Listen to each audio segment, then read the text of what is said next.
నమస్కారం ETV news కి స్వాగతం. ముందుగా ముఖ్యాంశాలు. అభ్యర్థుల ప్రకటనలో తెలుగుదేశం జనసేన దూకుడు. నోటిఫికేషన్ కు ముందే జాబితాతో శ్రేణుల్లో ఉత్సాహం.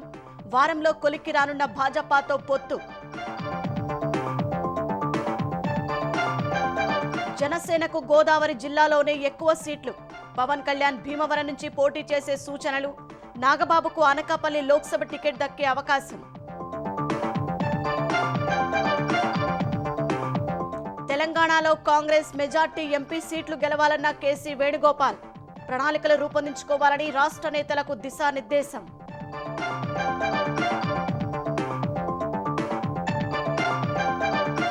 ఎన్నికల షెడ్యూల్ కు ముందే భాజపా తొలి జాబితా. ఈ నెల 29న 100 మంది పేర్లు ప్రకటించే అవకాశం. తెలంగాణలో పరిస్థితిపై పార్టీలో చర్చ.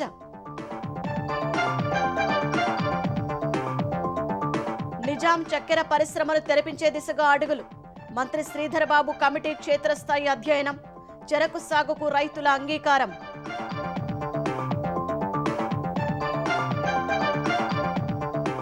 నేడు మంగళగిరి ఎయిమ్స్ ప్రారంభించనున్న ప్రధాని. దేశంలో మరో 3 వైద్య విజ్ఞాన సంస్థలను జాతికి అంకితం చేయనున్న మోదీ.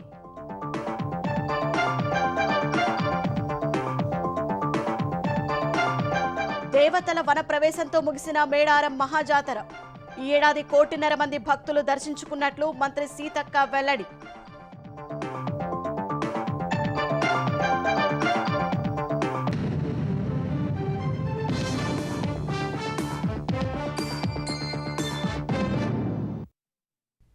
ఎన్నికలు సమీపిస్తున్న వేళ తెలుగుదేశం జనసేన కూటమి దూకుడు పెంచింది.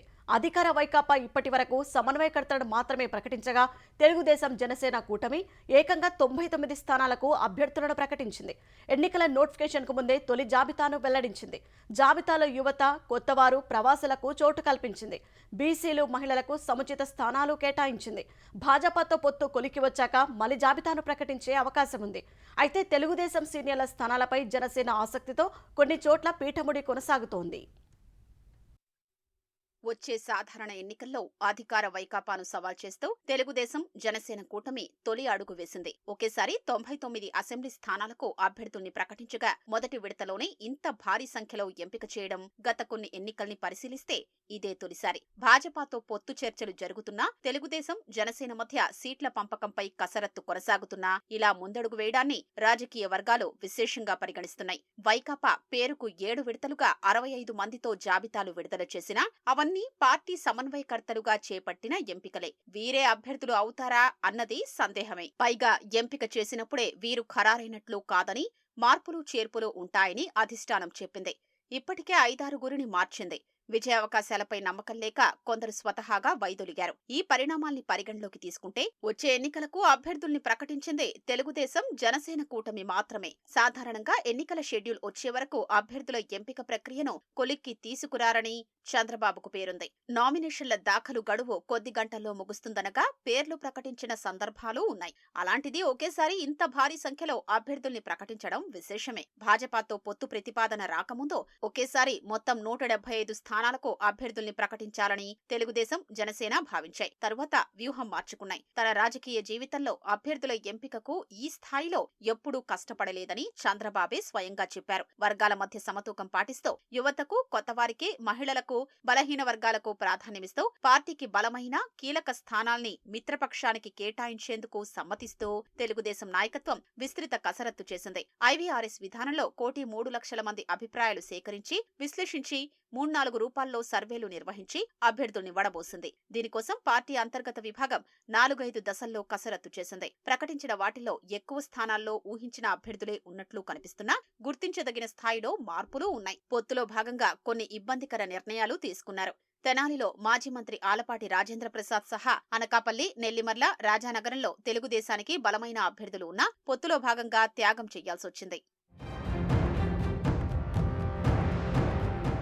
ఈసారి కొత్త తరాన్ని గణనీయంగా తెరపైకి తెచ్చారు. మహాసేన రాజేష్ గా గుర్తింపు పొందిన సామాజిక మాధ్యమ కార్యకర్త, దళిత నాయకుడైన రాజేష్ కుమార్ కు పి గన్నవరం నుంచి అవకాశమిచ్చారు. రాజధాని అమరావతి ఉద్యమంతో పాటు చంద్రబాబు అరెస్టు సమయంలో యువత, ఐటీ ఉద్యోగుల్ని సమీకరించడంలో క్రియాశీలకంగా వ్యవహరించిన కొలికపూడి శ్రీనివాసరావును తిరువూరు నుంచి బరిలో నిలిపారు. ఇది సంచలనం, సాహసోపేతమే. ఎస్సీ రిజర్వ్డ్ స్థానాల్లో మునుపెన్నడూ లేనంత కొత్త తరాన్ని తీసుకొచ్చారు. సీనియర్లకు వారసులుగా యువతకు అవకాశమిచ్చారు. అత్యధికులు ఉన్నత విద్యావంతులు. వీరి సగటు వయస్సు 52, 35 వారు ఇద్దరుంటే 36 నుంచి 45 మధ్య వయస్కులు 22 మందున్నారు. ఈ జాబితాలో 45 ఉన్న 24 మంది తెలుగుదేశం పార్టీ వారే. వీరిలో మడకసిర అభ్యర్థి సునీల్ కుమార్, సింగనమల అభ్యర్థి శ్రావణి 33 సంవత్సరాలతో పిన్న వయస్కురాలిగా ఉన్నారు. తెలుగుదేశం ప్రకటించిన జాబితాలో యువతకు 25.53% కేటాయించింది. 99 సీట్లలో 13 మంది మహిళలకు అవకాశం కల్పించారు. వీరిలో 12 మంది తెలుగుదేశం, 1 జనసేన నుంచి ఉన్నారు. ఉమ్మడి జాబితాలో బీసీలకు తెలుగుదేశం 17, జనసేన 1 సీటు కేటాయించాయి. ఉమ్మడి అభ్యర్థుల్లో రాజకీయాలకు కొత్తవారు 24 మంది. వచ్చే 20 ఏళ్ల పాటు రాజకీయాల్లో కొనసాగే స్థాయి, ఆసక్తి ఉన్నవారికి ప్రాధాన్యమిచ్చారు. అభ్యర్థులకు క్లీన్ ఇమేజ్ ఉండేలా జాగ్రత్తలు తీసుకున్నారు. గుడివాడ, ఉదయగిరిలో ఎన్ఆర్ఐలకు అవకాశమిచ్చారు. ఒక్కో కుటుంబానికి ఒక టికెట్ మాత్రమే ఇవ్వాలన్న విధాన నిర్ణయానికి కట్టుబడి కొంతమంది నాయకుల కుటుంబాల్లో 2-3 టికెట్లు ఆశించినా తెలుగుదేశం ఒకరికే పరిమితం చేసింది. కోట్ల, పరిటాల, భూమా కుటుంబాల్లో ఒక్కొక్కరికే సీటు కేటాయించింది. జేసీ కుటుంబం నుంచి కూడా ఒక్కరికే అవకాశం కల్పించింది. అధినేత చంద్రబాబు, రాష్ట్ర అధ్యక్షుడు అచ్చెన్నాయుడు కుటుంబాలకు మినహాయింపునిచ్చారు. చంద్రబాబు, లోకేష్, బాలకృష్ణకు తొలి జాబితాలో సీట్లు కేటాయించగా, బాలకృష్ణ రెండో అల్లుడైన శ్రీభరత్ కు విశాఖపట్నం లోక్సభ స్థానాన్ని కేటాయించే అవకాశముంది. అచ్చెన్నాయుడి కుటుంబంలో శ్రీకాకుళం ఎంపీ రామ్మోహన్ నాయుడిని తిరిగి లోక్సభ బరిలో దింపనున్నారు. ఆయన సోదరి ఆదిరెడ్డి భవానీకి బదులు ఆమె భర్త ఆదిరెడ్డి వాసుకు టికెట్ ఖరారు చేశారు. రామ్మోహన్ నాయుడు మామ బండారు సత్యనారాయణ మూర్తిని పెందుర్తి నుంచి పోటీకి దింపే అవకాశముంది. పార్టీ సిట్టింగుల్లో గోరంట్ల బుచ్చయ్య చౌదరి, గంటా శ్రీనివాసరావుకు తప్ప అందరికీ అవకాశమిచ్చారు. గంటాను మంత్రి బొత్స సత్యనారాయణపై చీపురుపల్లిలో పోటీకి నిలపాలనే ప్రతిపాదన ఇంకా కొలిక్కి రాలేదు. రాజమహేంద్రవరం గ్రామీణ స్థానాన్ని జనసేన కోరుతున్నందున బుచ్చయ్య చౌదరి అభ్యర్థిత్వం పెండింగ్ లో పడింది. వైకాపా నుంచి వచ్చిన వారిలో సిట్టింగులైన మాజీ మంత్రి ఆనం రామనారాయణ రెడ్డిని ఎక్కడి నుంచి బరిలో దింపాలన్న చర్చ జరుగుతోంది. ఉండవల్లి శ్రీదేవి పేరు బాపట్ల లోక్సభ అభ్యర్థిత్వానికి పరిశీలనలో ఉన్నట్లు సమాచారం. నెల్లూరు గ్రామీణానికి కోటంరెడ్డి శ్రీధర్ రెడ్డి, నూజివీడుకు పార్థసారథికి తొలి జాబితాలోనే అవకాశం లభించింది. మేకపాటి చంద్రశేఖర్ రెడ్డికి మాత్రం చోటు దక్కలేదు. కళా వెంకట్రావు, దేవినేని ఉమా, యరపతినేని శ్రీనివాసరావు, బీకే పార్థసారథి, మండలి బుద్ధప్రసాద్, చింతమనేని ప్రభాకర్ వంటి సీనియర్ల పేర్లు తొలి జాబితాలో లేవు. రాజమహేంద్రవరం గ్రామీణ, అవనిగడ్డ, పెందుర్తి స్థానాల్ని జనసేన అడుగుతోంది. కొందరి అభ్యర్థిత్వాలపై చర్చలు కొలిక్కి రాకపోవడం, ఇంకొందరికి స్థానాలు మార్చడం, తొలి జాబితాను 99 సంఖ్యకు పరిమితం చెయ్యాలి అనుకోవడం వల్లే వీరి పేర్లు లేవని పార్టీ వర్గాలు చెబుతున్నాయి. తెలుగుదేశం, జనసేన రెండో జాబితాకు ఎక్కువ సమయం పట్టేలా ఉంది. జనసేన కోరుకుంటున్న స్థానాల్లో కొన్నింట్లో తెలుగుదేశం తరపున బలమైన అభ్యర్థులు ఉండడం, మొదట్నుంచి పార్టీకి కంచుకోట వంటి నియోజకవర్గాలు కావడంతో చర్చలు కొలిక్కి రావడం అంత సులువయ్యేలా లేదు. భాజపా నేతలు ఆసక్తి చూపుతున్న స్థానాల్ని తొలి జాబితా నుంచి మినహాయించారు. ఆ పార్టీ నేతలతో వచ్చే వారం చర్చించే అవకాశం ఉంది. మార్చి మొదటి వారానికల్లా మిగిలిన శాసనసభ, లోక్సభ స్థానాలకు అభ్యర్థుల ఎంపిక కొలిక్కొచ్చే వీలుంది. భాజపా లోక్సభ స్థానాలపైనే ఎక్కువగా దృష్టి పెట్టిందని తెలుస్తోంది. వచ్చే ఎన్నికల్లో 24 శాసనసభ, 3 లోక్సభ స్థానాల్లో పోటీ చేయనున్నట్లు ప్రకటించి 5 స్థానాలకు అభ్యర్థులను ప్రకటించిన జనసేనాని పవన్ కళ్యాణ్ మిగిలిన స్థానాల్లో గోదావరి జిల్లాలోనే ఎక్కువ సీట్లు కోరుతున్నారు. ఉమ్మడి తూర్పు గోదావరిలో కాకినాడ గ్రామీణ, రాజానగరం స్థానాలకు అభ్యర్థులను ప్రకటించిన ఆయన రాజమహేంద్రవరం గ్రామీణం, రాజోలు, పిఠాపురం స్థానాలు కావాలని తెలుగుదేశం పార్టీని కోరుతున్నారు. భీమవరం నుంచి పవన్ బరిలోకి దిగనున్నట్లు తెలిసింది.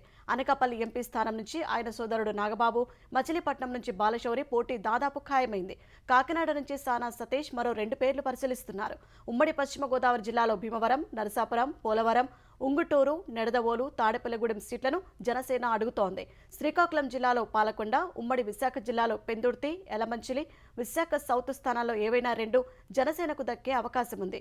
ఉమ్మడి కృష్ణాలో విజయవాడ పశ్చిమ, అవనిగడ్డ, ప్రకాశం జిల్లాలో దర్శిని కోరుతున్నారు. తిరుపతి, చిత్తూరు స్థానాల్లో 1, మదనపల్లి, గుంటూరు పశ్చిమ, అనంతపురం స్థానాలను జనసేన కోరుతోంది. పవన్ కు 5 అంకె ఇష్టమని, అందుకే మరిన్ని స్థానాలు అభ్యర్థులపై స్పష్టత ఉన్నప్పటికీ తొలి జాబితాలో 5 స్థానాలే ప్రకటించారని తెలిసింది.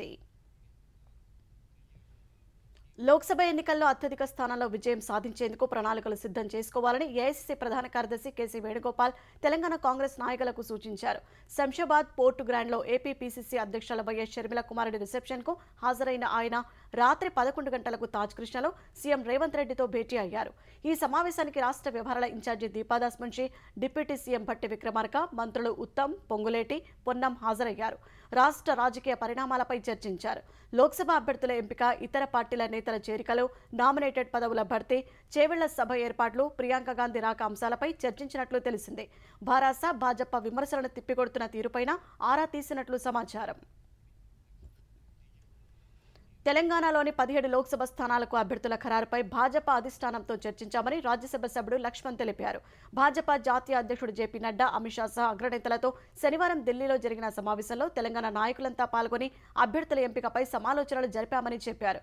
ఒక్కో స్థానానికి 3, 4 ఆశావహులు ఉన్నట్లు అగ్రనేతలకు భాజపా తెలంగాణ నాయకత్వం వివరించిందని వెల్లడించారు. తెలంగాణలో అత్యధిక ఎంపీ స్థానాలు గెలుస్తామని ఈ సందర్భంగా లక్ష్మణ్ విశ్వాసం వ్యక్తం చేశారు. పార్లమెంట్ ఎన్నికల తయారీకి రోడ్ మ్యాప్, కార్యక్రమాలు, పెద్ద ఎత్తున మా విజయ సంకల్ప యాత్ర ఇవన్నీ కూడా పెద్ద ఎత్తున తెలంగాణలో బీజేపీ గెలుపు కోసం చర్చలు జరిగినాయి. తప్పకుండా భారతీయ జనతా పార్టీ అత్యధిక సంఖ్యలో సీట్లు సాధిస్తాం. లోక్సభ ఎన్నికలకు నోటిఫికేషన్ వెలువడడానికి ముందే తొలి జాబితా విడుదలకు భారతీయ జనతా పార్టీ సిద్ధమైంది. ఈ ఎన్నికల్లో 370 స్థానాలకు పైగా గెలవాలని లక్ష్యంగా పెట్టుకున్న భాజపా వచ్చే వారం 100 మందితో తొలి జాబితా ప్రకటించనున్నట్లు తెలిసింది. ఈ జాబితాలో ప్రధాని నరేంద్ర మోదీ, కేంద్ర హోంమంత్రి అమిత్ షా సహా కీలక నేతల పేర్లు ఉండే అవకాశం ఉన్నట్లు సమాచారం. ఈ నెల 29న ఢిల్లీలో భాజపా కేంద్ర ఎన్నికల కమిటీ సమావేశమయ్యే అవకాశం ఉందని, ఆ తర్వాత పార్టీ అభ్యర్థుల తొలి జాబితా ప్రకటించే అవకాశం ఉందని సంబంధిత వర్గాలు తెలిపాయి. ఈసారి ఎన్డీఏకు 400 సీట్లు దాటాలని లక్ష్యంగా పెట్టుకో రాబోయే 100 రోజులు చాలా కీలకమని ప్రధాని మోదీ ఇటీవల పార్టీ శ్రేణులకు ఉద్బోధించారు. ప్రతి కొత్త ఓటరును కేంద్ర ప్రభుత్వం అమలు చేస్తున్న పథకాల ద్వారా లబ్ధి పొందిన వారిని కలవాలని సూచించారు. సార్వత్రిక ఎన్నికల దృష్ట్యా రాబోయే 100 రోజులకు కార్యాచరణ ప్రణాళిక సమర్పించాలని ప్రధాని మోదీ కేంద్ర మంత్రులకు సూచించినట్టు తెలుస్తోంది. వచ్చే నెల 3న జరిగే కేంద్ర మంత్రివర్గ సమావేశంలో కార్యాచరణ ప్రణాళిక సమర్పించాలని పేర్కొన్నట్లు సమాచారం. ఈ నెల 21న జరిగిన కేబినెట్ భేటీలో ఈ మేరకు సూచించినట్లు తెలిసింది. కార్యాచరణ ప్రణాళిక సిద్ధం చేయడానికి ముందు అనుభవజ్ఞులైన సీనియర్ బ్యూరోక్రాట్లు, క్షేత్రస్థాయిలో పనిచేస్తున్న వారు, ఆయా రంగాల నిపుణులతో విస్తృతంగా సంప్రదింపులు జరపాలని ప్రధాని మోదీ తన మంత్రివర్గ సహచరులకు సూచించినట్లు సమాచారం.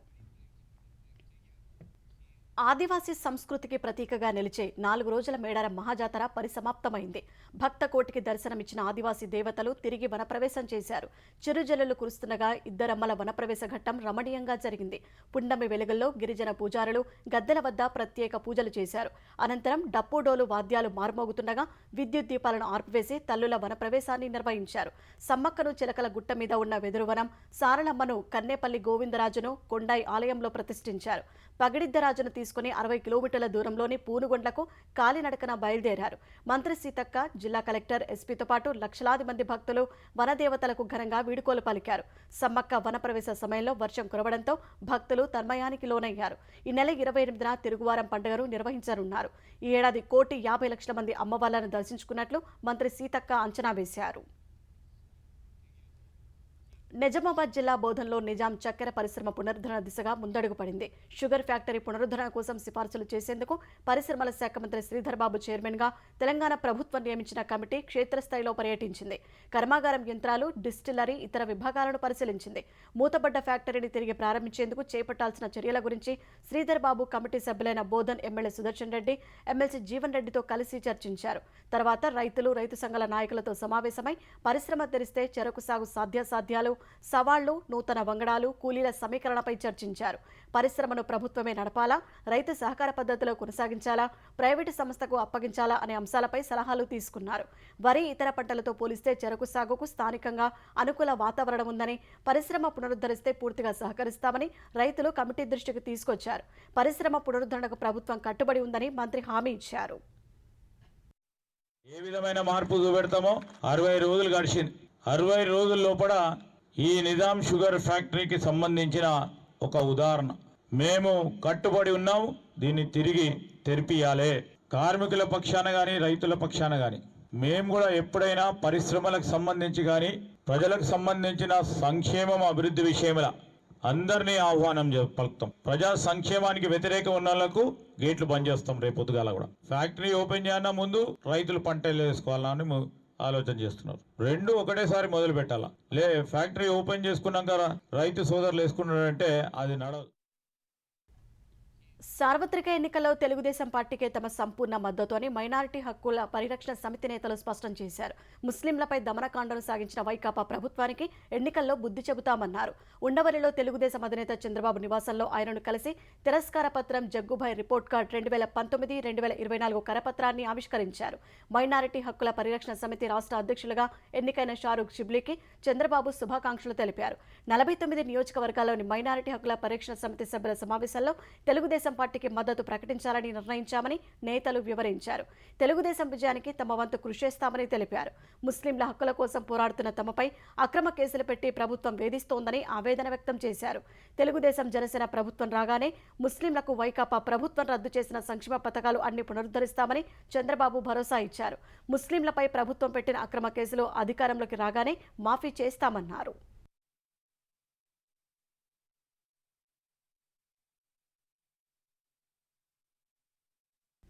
తెలుగుదేశం అధికారంలోకి రాగానే మంగళగిరి రూపురేఖలు మారుస్తామని ఆ పార్టీ శాసనసభ అభ్యర్థి నారా లోకేష్ హామీ ఇచ్చారు. మంగళగిరి మండలం కాజాలో పార్టీ కార్యాలయాన్ని ప్రారంభించిన లోకేష్ ఈ సందర్భంగా ఇతర పార్టీలకు చెందిన 50 మంది కార్యకర్తలను పసుపు కండువా కప్పి ఆహ్వానించారు. స్థానిక వైకాపా ఎమ్మెల్యే ఆర్కేకు 2 సార్లు అవకాశం ఇచ్చినా ఎలాంటి అభివృద్ధి చేయలేదని లోకేష్ విమర్శించారు. తెలుగుదేశం 6 గ్యారెంటీల్ని కార్యకర్తలు ప్రజల్లోకి విస్తృతంగా తీసుకెళ్లాలని సూచించారు. అమ్మ, మీ అందరు తెలుసు, అనేక కార్యక్రమాలు నేను చేశాను. తోపుడు బండ్లు, ఆరోగ్య రథాలు, కుట్టు మెషిన్, అన్ని మీకు తెలిసిన విషయమే. అంటే ఓడిపోయి ఉన్నా కూడా 29 సంక్షేమ అభివృద్ధి కార్యక్రమాలు ఒక నియోజకవర్గంలో నేను చేశాను తల్లి. గెలిచిన తర్వాత ఎలా నియోజకవర్గ రూపురేఖలు మారిపోతాయో, మన పిల్లల భవిష్యత్తు ఎలా ఉండబోతుందో ఒక్కసారి ఆలోచించుకుని మనందరూ కోరుతాం. సిమ్స్ గ్రూప్ సంస్థల అధినేత భరత్ రెడ్డి ఆయన అనుచరుడు నారా లోకేష్ సమక్షంలో తెలుగుదేశం పార్టీలో చేరారు. భరత్ రెడ్డికి నారా లోకేష్ పార్టీ కండువా కప్పి పార్టీలోకి ఆహ్వానించారు. ఇక తన ప్రయాణం తెలుగుదేశంతోనే భరత్ రెడ్డి స్పష్టం చేశారు. జగన్ తీసుకుంటున్న నిర్ణయాలు నచ్చకే తెలుగుదేశం పార్టీలో చేరానన్న ఆయన 3 రాజధానులు అనేది మూర్ఖపు నిర్ణయమని విమర్శించారు.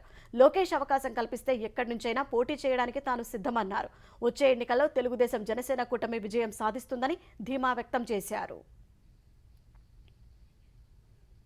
న్యాయ వ్యవస్థకు స్వతంత్రత ఎంత ముఖ్యమో న్యాయవాదులు వృత్తిపరంగా స్వతంత్రంగా ఉండటం అంతే కీలకమని సుప్రీంకోర్టు న్యాయమూర్తి జస్టిస్ శ్రీ నరసింహ తెలిపారు. న్యాయవాదులు ప్రభుత్వ అనుకూల వ్యతిరేక వర్గాలుగా విడిపోవడం బార్ను బలహీనం చేస్తుందని వివరించారు.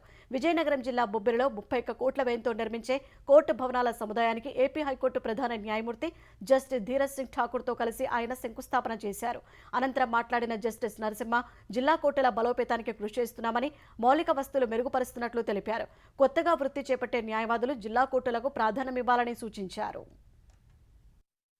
బార్స్ గనక డివైడ్ అయిపోతే ప్రో అండ్ అగెన్స్ట్ గవర్నమెంట్ అన్న విధానంలో ప్రొఫెషన్కి జరిగే అంత నష్టము ఇంకేది ఉండదు. ప్రొఫెషనల్ ఇండిపెండెన్స్ చాలా చాలా ముఖ్యమైనది. డిస్ట్రిక్ట్ కోర్టు పీపుల్ తోటి చాలా క్లోజ్గా జుడపడి ఉంటుంది. డిస్ట్రిక్ట్ కోర్ట్స్కి లోకల్ కల్చర్ తోటి కనెక్షన్ చాలా ఎక్కువ ఉంటుంది. ఫోకస్ ఇప్పుడు మనం సుప్రీంకోర్టు, హైకోర్టే కాకుండా డిస్ట్రిక్ట్ కోర్ట్స్ మీద ఎక్కువ పెట్టాలి అని ఎవరు డిస్ట్రిక్ట్ కోర్టుకు వచ్చి ప్రాక్టీస్ చేయాలి అని అనుకోవట్లేదు. అది మనం రివర్స్ చేయాలి. నేను రీసెంట్లీ సుప్రీంకోర్టు జడ్జిమెంట్లో డిస్ట్రిక్ట్ జ్యుడిషియరీ కూడా basic structure of the constitution కింద రావాలి అని చెప్పాం.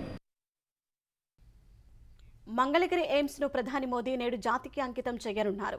గుజరాత్లోని రాజ్కోట్లో నుంచి వర్చువల్గా రాజ్కోట్, బఠిండా, రాయ్బరేలీ, కళ్యాణి ఎయిమ్స్లను మోదీ ప్రారంభిస్తారు. మంగళగిరిలో జరిగే కార్యక్రమానికి గవర్నర్ జస్టిస్ అబ్దుల్ నజీర్, కేంద్ర మంత్రులు ప్రహ్లాద్ జోషి, కిషన్ రెడ్డి హాజరవుతారు. 900 పడకల సామర్థ్యంతో ఈ ఆసుపత్రిని నిర్మించగా ప్రస్తుతం 700 పడకలతో రోగులకు సేవలు అందిస్తున్నారు. మొత్తం 41 విభాగాలను ఎయిమ్స్లో ఏర్పాటు చేశారు. ఇప్పటి వరకు దాదాపు 15 లక్షల మంది రోగులకు సేవలు అందించినట్లు ఎయిమ్స్ అధికారులు తెలిపారు. మరోవైపు ప్రధాని మోదీ విశాఖలో నిర్మించిన microbiology food testing lab, mobile food testing lab, PM అభిమ్ పథకం కింద నిర్మించిన 9 క్రిటికల్ కేర్ బ్లాక్లను కూడా ఇవాళ జాతికి అంకితం చేయనున్నారు. తెలంగాణలో పలు రైల్వే అభివృద్ధి పనులకు ప్రధాని నరేంద్ర మోదీ ఈ నెల 26న శంకుస్థాపనలు చేయనున్నారు. దేశవ్యాప్తంగా 500లకు పైగా అమృత్ భారత్ స్టేషన్లు, దాదాపు 1500 రైల్ ఫ్లైఓవర్లు, అండర్ పాస్లకు భూమి పూజ చేయడం సహా జాతికి అంకితం చేయనున్న ప్రధాని తెలంగాణలో 230 కోట్లకు పైగా నిధులతో చేపట్టే 15 అమృత్ భారత్ స్టేషన్లు, 169 కోట్లకు పైగా నిధులతో 17 రైల్ ఫ్లైఓవర్లు, అండర్ పాస్లకు భూమి పూజ చేస్తారు.